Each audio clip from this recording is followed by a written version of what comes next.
Assalamualaikum Ananda semua. Gimana kabarnya hari ini? Semoga semua dalam keadaan sehat walafiat. Jangan lupa untuk tetap ingat Allah dalam hati agar kita selalu dilindungi oleh Allah Subhanahu wa taala. Baiklah, pada video kali ini kita akan membahas tentang ruang lingkup biologi. Dalam kehidupan sehari-hari, sebenarnya kita selalu berhubungan dengan hal-hal yang berkaitan dengan biologi. Penemuan dan penelitian di bidang biologi bertujuan untuk menyejahterakan manusia. Misalnya, para petani menerapkan prinsip biologi agar tanam-tanamannya tumbuh subur dan hasilnya bagus. Kemudian, pada saat kita sakit, dokter juga akan memeriksa organ tubuh kita dan menyelidiki apa penyebabnya. Namun, semakin berkembangnya waktu, semakin canggih pula alat untuk melakukan eksperimen, untuk membuat senjata biologi yang merugikan banyak orang. Nah, sekarang kita akan mempelajari tentang ruang lingkup biologi. Mari kita simak. Ruang lingkup biologi itu mencakup 5 hal. Yang pertama, biologi sebagai sains. Yang kedua, kerja ilmiah. Yang ketiga, penelitian dan percobaan biologi. Yang keempat, objek ragam dan permasalahan biologi. Dan yang terakhir, bekerja di laboratorium.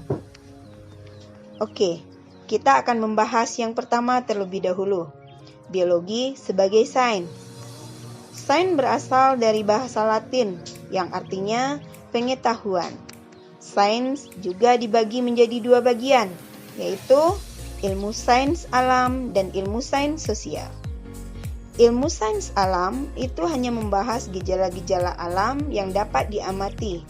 Sedangkan ilmu sains sosial itu tentang masalah-masalah sosial dalam sebuah masyarakat. Tujuannya untuk mengkaji peraturan-peraturan yang terdapat manusia. Karakteristik sains atau ciri khas dari sains itu ada 4. Yang pertama, rasional, artinya berpikir secara logis dengan menggunakan nalar, bukan sebuah tahayul. Yang kedua, objektif. Sains merupakan kebenaran apa adanya, karena didasarkan atas data-data. Yang ketiga adalah empiris. Sains dapat dibuktikan dengan peralatan teknologi dan eksperimen. Yang keempat, akumulatif. Maksudnya harus berdasarkan teori lama yang disempurnakan, ditambah atau diperbaharui. Nah, Ananda tahu tidak biologi itu apa? Biologi itu merupakan bagian dari sains yang kita bahas tadi. Bios artinya hidup, logos artinya ilmu. Jadi, biologi adalah ilmu yang mempelajari tentang makhluk hidup, baik makroskopis ataupun mikroskopis. Semakin berkembangnya zaman, pengamatan dan eksperimen biologi juga ditinjau dengan menggunakan peralatan modern, sehingga objek kajian biologi makin beragam dan banyak. Oleh karena itu, biologi dibagi menjadi beberapa cabang. Contoh cabang-cabang ilmu biologi saat ini adalah anatomi, botani, fisiologi, genetika, morfologi, mikrobiologi, dan masih banyak lagi yang lainnya. Nah, tadi yang pertama kita bahas adalah biologi sebagai sains. Sekarang yang kedua, kerja ilmiah. Apa sih kerja ilmiah itu? Kerja ilmiah merupakan suatu rangkaian kegiatan yang dilakukan oleh orang yang memiliki sikap ilmiah dengan menggunakan pendekatan keterampilan proses dan melalui langkah metode ilmiah. Jadi, dapat disimpulkan bahwa kerja ilmiah itu mencakup yang pertama, sikap ilmiah, yang kedua, pendekatan keterampilan proses, yang ketiga, metode ilmiah. Mari kita bahas satu persatu. Oke? Sikap ilmiah. Agar dapat menghasilkan produk sains baru, para ilmuwan harus berpikir kritis dengan kejadian atau gejala yang ada di alam. Mereka juga harus bekerja dengan tekun dan teliti, dan melakukan diskusi agar dapat bertukar pendapat.